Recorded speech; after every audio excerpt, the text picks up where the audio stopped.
de l'esprit de lourdeur. Ma bouche est la bouche du peuple.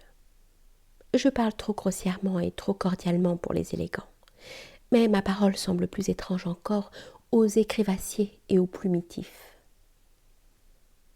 Ma main est une main de fou.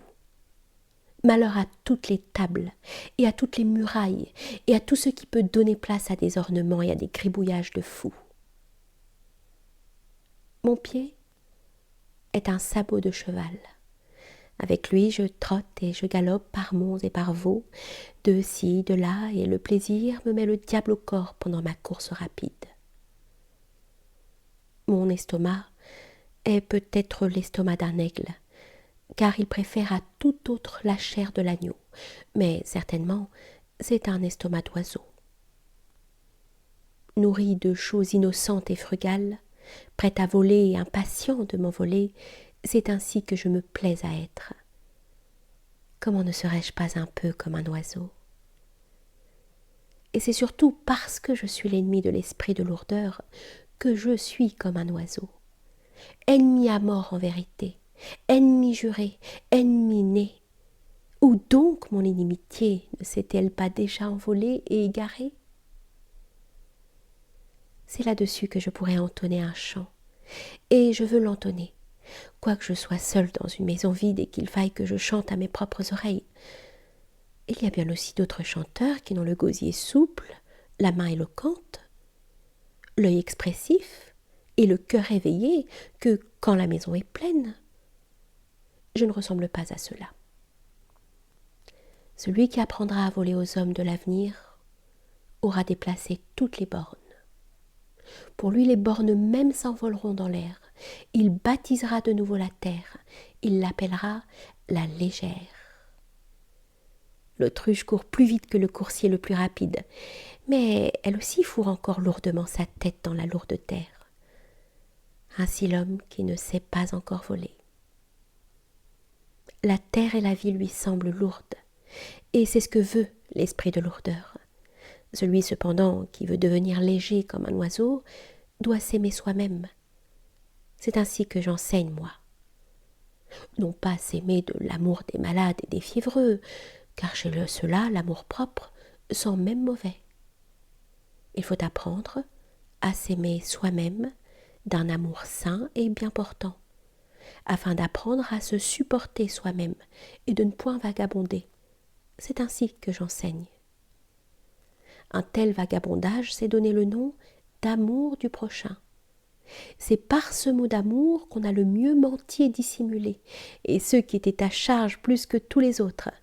Et en vérité, apprendre à s'aimer, ce n'est point là un commandement pour aujourd'hui et pour demain. C'est au contraire de tous les arts le plus subtil, le plus rusé, le dernier et le plus patient.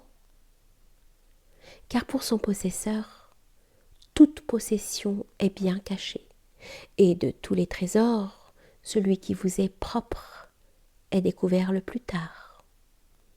Voilà l'ouvrage de l'esprit de lourdeur. À peine sommes-nous au berceau qu'on nous dote déjà de lourdes paroles et de lourdes valeurs, bien et mal. C'est ainsi que s'appelle ce patrimoine. C'est à cause de ces valeurs qu'on nous pardonne de vivre. Et c'est pour leur défendre à temps de s'aimer eux-mêmes qu'on laisse venir à soi les petits-enfants. Voilà l'ouvrage de l'esprit de lourdeur. Et nous traînons fidèlement ce dont on nous charge sur de fortes épaules et par-dessus d'arides montagnes. Et si nous nous plaignons de la chaleur, on nous dit « Oui, la vie est lourde à porter. » Mais ce n'est que l'homme lui-même qui est lourd à porter, car il traîne avec lui sur ses épaules trop de choses étrangères. Pareil au chameau, il s'agenouille et se laisse bien charger. Surtout l'homme vigoureux et patient, plein de vénération. Il charge sur ses épaules trop de paroles et de valeurs étrangères et lourdes. Alors la vie lui semble un désert. Et en vérité, bien des choses qui vous sont propres sont aussi lourdes à porter. Et l'intérieur de l'homme ressemble beaucoup à l'huître. Il est rebutant, flasque et difficile à saisir. en sorte qu'une noble écorce avec de nobles ornements se voit obligée d'intercéder pour le reste. Mais cet art aussi doit être appris. Posséder de l'écorce une belle apparence et un sage aveuglement. Chez l'homme, on est encore trompé sur plusieurs autres choses, puisqu'il y a bien des écorces qui sont pauvres et tristes, et qui sont trop de l'écorce. Il y a beaucoup de force et de bonté cachées qui ne sont jamais devinées. Les mets les plus délicats ne trouvent pas d'amateurs.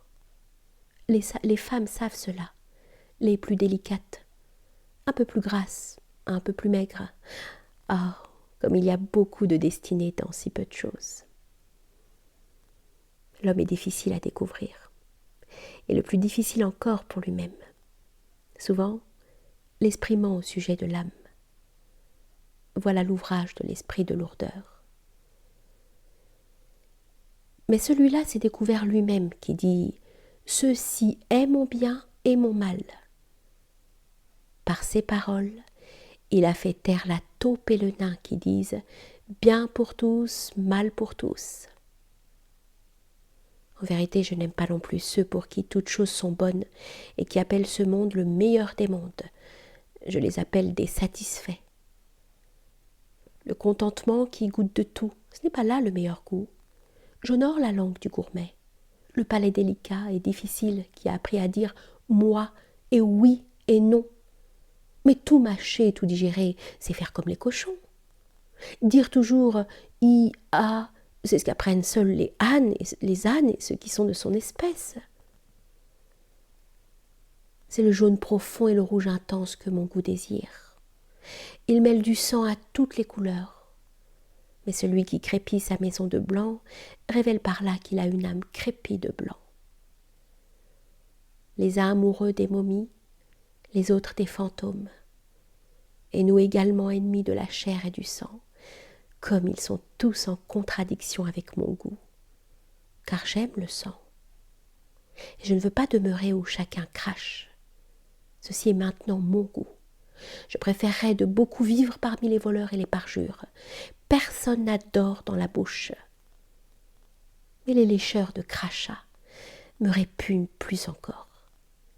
Et la bête la plus répugnante que j'ai trouvée parmi les hommes, je l'ai appelée parasite. Elle ne voulait pas aimer, et elle voulait vivre de l'amour. J'appelle malheureux tous ceux qui n'ont à choisir qu'entre deux choses. Devenir des bêtes féroces, ou de féroces dompteurs de bêtes. Auprès d'eux, je ne voudrais pas dresser ma tente. J'appelle encore malheureux ceux qui sont obligés d'attendre toujours. Ils ne sont pas à mon goût, tous ces péagers, ces épiciers, ces rois et tous ces autres gardeurs de pays et de boutiques. En vérité, moi aussi, j'ai appris à attendre longtemps, mais à m'attendre moi. Et j'ai surtout appris à me tenir debout, à marcher, à courir, à sauter, à grimper et à danser. Car ceci est ma doctrine. Qui veut apprendre à voler un jour doit d'abord apprendre à se tenir debout, à marcher, à courir, à sauter, à grimper, à danser. On n'apprend pas à voler du premier coup.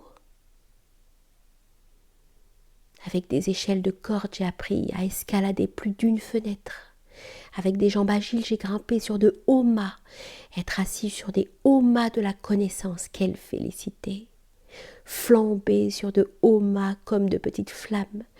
Une petite lumière seulement, mais pourtant une grande consolation pour les vaisseaux échoués et les naufragés.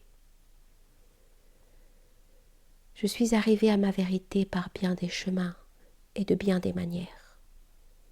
Je ne suis pas montée par une seule échelle à la hauteur d'où mon œil regarde dans le lointain. Et c'est toujours à contre-cœur que j'ai demandé mon chemin. Cela me fut toujours contraire.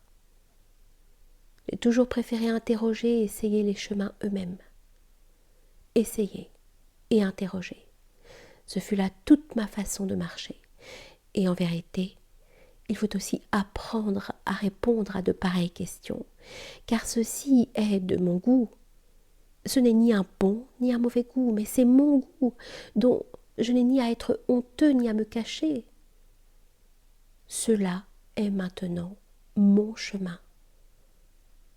Où est le vôtre? Voilà ce que je répondais à ceux qui me demandaient le chemin. Car le chemin n'existe pas. Ainsi parlait Zarathustra.